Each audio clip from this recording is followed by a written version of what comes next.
ഏതായാലും കഴിഞ്ഞ 10 വർഷക്കാലവും അത് പിണറായി വിജയൻ്റെ കാലത്തുള്ള ഈ സർക്കാരിൻ്റെ കാലത്തും വെള്ളാപ്പള്ളി നടേശനെതിരെ ചെറുവിരലനക്കാൻ സർക്കാർ തയ്യാറായിട്ടില്ല എന്നത് എടുത്തു പറയേണ്ട കാര്യമാണ്. മാത്രമല്ല, വെള്ളാപ്പള്ളി നടേശന് എല്ലാ സ്വാതന്ത്ര്യവും നൽകി എന്നുള്ളതാണ്.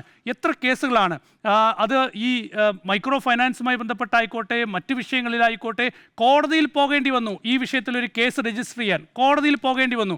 ഈ 2020 ജൂലൈ 24 ഈ കെ മഹേശൻ എന്ന് പറയുന്ന മൈക്രോ ഫൈനാൻസ് കോർഡിനേറ്ററായിരുന്ന കെ മഹേശൻ ആത്മഹത്യ ചെയ്യുന്നത്. അത് കണിച്ചുകുളങ്ങരയിലെ യൂണിയൻ ഓഫീസിൽ വെച്ചാണ് അദ്ദേഹത്തിൻ്റെ ആത്മഹത്യ ഉണ്ടായിരുന്നത്.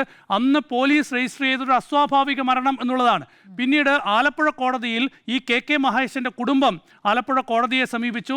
കോടതിയിൽ നിന്ന് അനുകൂല തീരുമാനമുണ്ടായില്ല. പിന്നീട് കേരള ഹൈക്കോടതിയിൽ പോയി. കേരള ഹൈക്കോടതിയാണ് അന്ന് അതിനിശിതമായ വിമർശനത്തോടു കൂടി ഈ കേസിൽ അന്വേഷണം വേണമെന്ന് ആവശ്യപ്പെടുകയും അന്ന് സർക്കാരിനോട് ശക്തമായ നിർദ്ദേശം നൽകുകയും ചെയ്തു. അതിൻ്റെ അടിസ്ഥാനത്തിലാണ് ഈ വിഷയത്തിൽ ഒരു കേസ് രജിസ്റ്റർ ചെയ്യാൻ അന്ന് കണിച്ചുകുളങ്ങര പോലീസ് കേസ് രജിസ്റ്റർ ചെയ്യാൻ തയ്യാറായത് എന്നുള്ളതാണ്.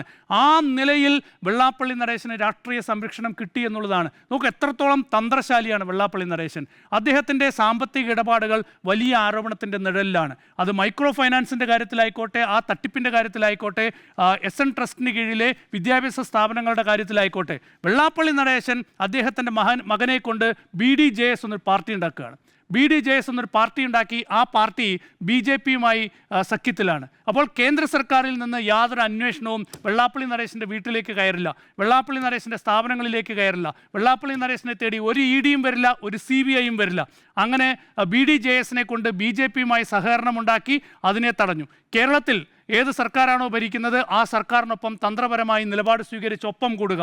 കഴിഞ്ഞ 10 വർഷം കേരളത്തിൽ പിണറായിയാണ് ഭരിച്ചത്. അതുകൊണ്ട് പിണറായിക്ക് വേണ്ടി വെള്ളാപ്പള്ളി നടേശൻ തുടരെ പറഞ്ഞു. ഈ CPMൻ്റെ പാർട്ടി കോൺഗ്രസിൽ അവതരിപ്പിച്ചിട്ടുള്ള സംഘടനാ റിപ്പോർട്ടിലും രാഷ്ട്രീയ പ്രമേയത്തിലുമൊക്കെ തന്നെ SNDPയെക്കുറിച്ച് വളരെ കൃത്യമായി പറഞ്ഞിട്ടുണ്ട്. SNDP യോഗത്തിൻ്റെ നേതൃത്വം കേരളത്തിൽ പ്രവർത്തിക്കുന്നത് BJPക്ക് വേണ്ടിയാണ് എന്ന് പാർട്ടിയുടെ സംഘടനാ റിപ്പോർട്ടിൽ കൃത്യമായി എഴുതിയിട്ടുണ്ട്. അതിൻ്റെ നേതൃത്വം എന്ന് തന്നെ പറഞ്ഞിട്ടുണ്ട്.